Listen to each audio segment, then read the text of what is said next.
से एक खूबसूरत मोहब्बत का एपिसोड 58। तो चलिए शुरू करते हैं। मनन चेयर पे बैठते हुए कहता है, किसने कहा कि मैं बोर हो रहा हूँ? तुम्हारे साथ तो एक एक पल बिताने को तरसता हूँ मैं, पर किस्मत है कि जब मौका चाहिए होता है तो मिलता ही नहीं है। मनाली इस बात पर कोई जवाब नहीं देती है, वो सर झुकाकर बैठी रहती है। मनन आगे बोलते हुए कहता है, वैसे ये एक बात कहनी थी। मनाली कहती है मनन कहता है कि मैंने बहुत गलत किया, तुम पर गुस्सा किया, तुमसे ऊंची आवाज में बात करी, इसलिए सॉरी कहना था। I really sorry. इतना बोलकर मनन मनाली पे नजर गड़ा लेता है। मनाली कहती है कि आप पर माफी मांगना सूट नहीं करता, इसलिए रहने दीजिए, सॉरी की कोई जरूरत नहीं। मनन कहता है कि मनाली मुझे पता है कि तुम नाराज। मनन इतना ही बोल पाता है कि अंश आता है और मनन और मनाली का हाथ पकड़कर उन्हें खींचकर ले जाने लगता है। मनाली हड़बड़ाकर अपना हाथ छुड़ा लेती है और मनन की बात आधी अधूरी रह जाती है। मनन उसे देखते हुए कहता है, क्या हुआ परी जी, चलिए ना, देखिए कितना अच्छा व्यू है। आई एम श्योर आप देखेंगी ना तो देखकर पागल ही हो जाएंगी, चलिए ना। मनाली अपना हाथ छुड़ाते हुए तुरंत कहती है, नहीं नहीं मैं नहीं आ सकती, आप लोग जाइए, मैंने देख रखा है पहले से ही। मनन हैरान होते हुए कहता है, पहले से ही मतलब? मनाली कहती है कि जी वो कुछ नहीं। मनाली इतना कहकर बैठ जाती है। मनन अंश से सब कुछ बता देता है और अंश भी उसकी बात सुनकर कुछ नहीं कहता है। मनाली अब अपने अतीत में जाने लगती है और सोचने लगती है कि उसे कब से खाई से डर लगने लगा। उसका ये डर भी यहाँ आकर ही शुरू हुआ था और उसके माँ बाप ने भी उसे कभी इसके पास नहीं आने दिया। वो हमेशा इससे दूर ही रखना चाहते थे, पर सवाल ये था कि उन्होंने ऐसा क्यों किया था।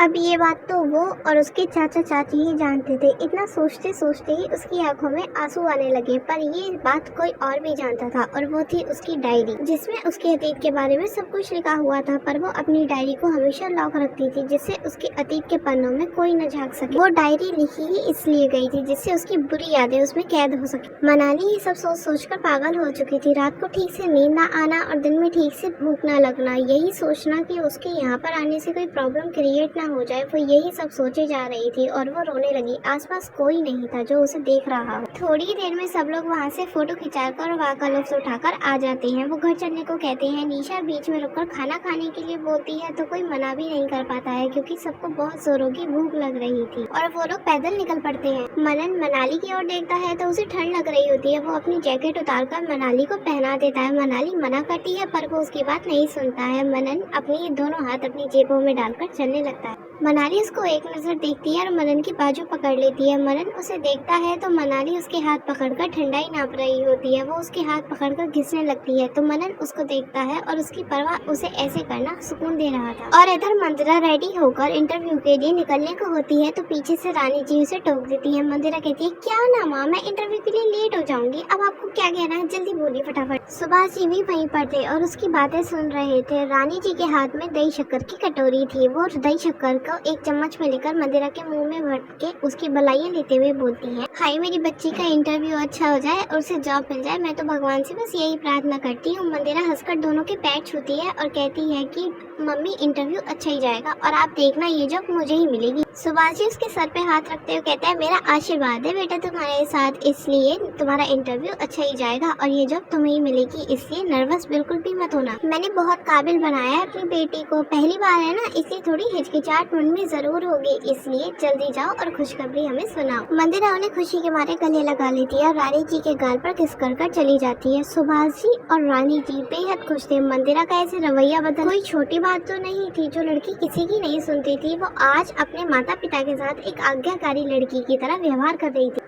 और उधर नैनीताल में सब लोग एक होटल के बाहर पहुंचते हैं और एक एक कर अंदर चले जाते हैं। वो होटल बड़ा सा था, जैसे मानो अभी 3-4 महीने पहले बनवाया हो। सब जगह लाइट जगमगा रही थी और वहाँ की खासियत तो ये थी कि वहाँ पर सभी टेबल राउंड शेप में थे और वो रोटेट हो रहे थे। वहाँ के मैनेजर की निगाह निशा पर जाती है तो उनके पास आता है और बोलता है कि हेलो मैम, आपने टेबल बुक कराया था और ये रहा आपका टेबल। मैनेजर ने अंश और मनन की तरफ देखा तो उन्हें रिस्पेक्ट से हाय हेलो किया और उन सबको टेबल के पास लेकर आता है। सब लोग टेबल पर बैठते हैं तो मैनेजर कहता है, सर आपके आने की खबर पूरे नैनीताल को पहले से ही हो चुकी है, निशा मैम ने पहले से ही इन्फॉर्म कर दिया था, अब आप बताइए कि आप क्या खाना चाहेंगे। मनन मेन्यू कार्ड को देखते हुए कहता है, खाना ही खाएंगे और क्या ही खा सकते हैं, घास फूस तो खाने नहीं आए ना। मैनेजर कहता है कि नाइस जोक सर और हंसने लगता है। मनन उसे घूर के देखता है तो मैनेजर अपनी बत्ती सी अंदर कर लेता है। सब लोगों ने बारी बारी करके अपना खाना ऑर्डर किया और थोड़ी देर में सब लोग अपना खाना खत्म कर लेते हैं। मनाली वॉशरूम के लिए चली जाती है। मैनेजर वहाँ उनकी खातिरदारी में आता है और वेटर से एक कार्ड मंगवाता है। वो कार्ड लेकर मनन को देते हुए कहता है सर ये हमारे होटल के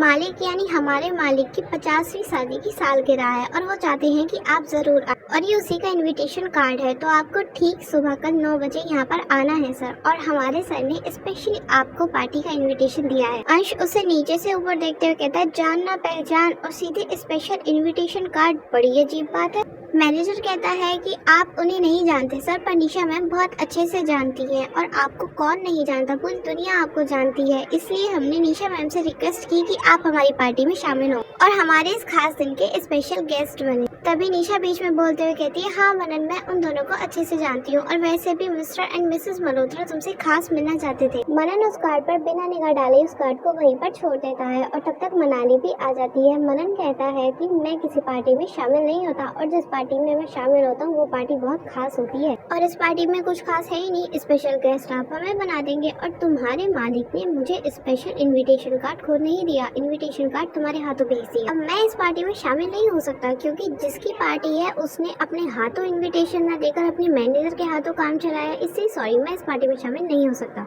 होटल का मैनेजर घबराकर निशा की तरफ देखता है। निशा उसकी नजर समझते हुए कहती है मनन मैंने इनको कह दिया कि तुम पार्टी में आओगे, इसलिए अब प्लीज डिसीजन चेंज मत करो। और प्रॉब्लम क्या है पार्टी में आने से? मनन कहता है कि प्रॉब्लम ये है कि इनके बॉस ने खुद अब कार्ड न देकर अपने मैनेजर के हाथों कार्ड भिजवाया, इसलिए शायद वो अगर कार्ड देते तो मैं आ भी जाता, इसीलिए मैं इस पार्टी में नहीं आऊंगा। मेरे उसूल अलग हैं। तुम अपने साहब से कह दो कि अगर मुझे पार्टी में बुलाना चाहते हैं तो घर पर आकर पर्सनली इन्विटेशन दे, नहीं तो आपकी पार्टी आपको ही मुबारक। मनन इतना कहकर उठता है और अंश को बिल पे करने को कहता है। मैनेजर उसे रोकने की कोशिश करता है और निशा भी उसे रोकने लगती है, पर मनन नहीं रुकता और जाने लगता है। तभी अमर उसे आवाज लगाता है और मदन रुक जाता है। निशा उसके सामने आते हुए कहती है मनन मैंने उन लोगों को जबान दी थी है और वो बस तुमसे मिलना चाहते हैं क्योंकि तुम इतने बड़े आदमी हो, प्लीज मान जाओ ना पार्टी में आने के लिए। मैं उन लोगों को क्या जवाब दूंगी? मनन उसे गुस्से में घूरते हुए कहता है मुझसे पूछा था जबान देने से पहले। निशा उससे कुछ नहीं कहती, चुप रह जाती है। तभी अमर कहता है कि छोड़ ना भाई यार, वो लोग अपनी एनिवर्सरी की पार्टी में बिजी होंगे इसलिए उन्हें ध्यान नहीं रहा होगा। मैनेजर बीच में बोलते हुए कहता है एग्जैक्टली सर। अंश भी उसे समझाते हुए कहता है भाई यार जाने भी दे, वो लोग भी बहुत बड़ी हस्ती है, ऐसा नाराज करना उन्हें सही नहीं होगा और वैसे भी बहुत दिन हो गए पार्टी में गए हुए, तुझे नहीं लगता कुछ अलग करना चाहिए? इतना बोलकर अंश मैनेजर से कहता है कि हम लोग जरूर आएंगे और उन लोगों को हमारी तरफ से 50वीं शादी की सालगिरह की मुबारकबाद देना। मैनेजर तो खुशी के मारे पागल ही हो जाता है और मनन भी कुछ नहीं कहता, अब अंश की मर्जी थी तो जाना ही था। मनन चश्मा लगाता है और मनाली का हाथ पकड़कर बाहर आ जाता है। मैनेजर उन्हें शुक्रिया कहकर बाहर तक छोड़ने आता है। वैसे भी अब मौसम खराब होने की वजह से वो लोग कहीं और जा भी नहीं सकते थे तो सीधा घर आ जाते हैं और इधर मंदिरा थक हार कर घर पर आती है तो रानी जी उसे देखकर सवालों की झड़ी लगा देती है। मंदिरा कुछ न कहते हुए अपने रूम की तरफ बढ़ जाती है। सुभाष जी उसे देखकर हैरान थे और रानी जी उसे उदास देखकर थोड़ी उदास हो जाती है। वो उसके कमरे का दरवाजा पीटने लगती है तो मंदिरा सोने का बहाना करके उन्हें वहाँ से जाने को कहती है। रानी जी और सुभाष जी उसे देखकर हैरान हो जाते हैं कि वो जाते वक्त तो ठीक थी लेकिन अब इतनी उदास क्यों है। उन्हें अब कुछ गड़बड़ लगने लगी। उधर नैनीताल में सब लोग थके हारे घर पहुँचते हैं और अपने रूम में जाकर फ्रेश होने लगते हैं और फिर वो सब नीचे आकर खाना खाकर एक जगह गद्दे पड़े थे वहाँ बैठ जाते हैं। तो गाइस बस इस एपिसोड में इतना ही। आपको ये वीडियो कैसी लगी कमेंट करके जरूर बताना, लाइक और शेयर करना मत भूलना और अगर आप चैनल पर नए हैं तो सब्सक्राइब जरूर करना।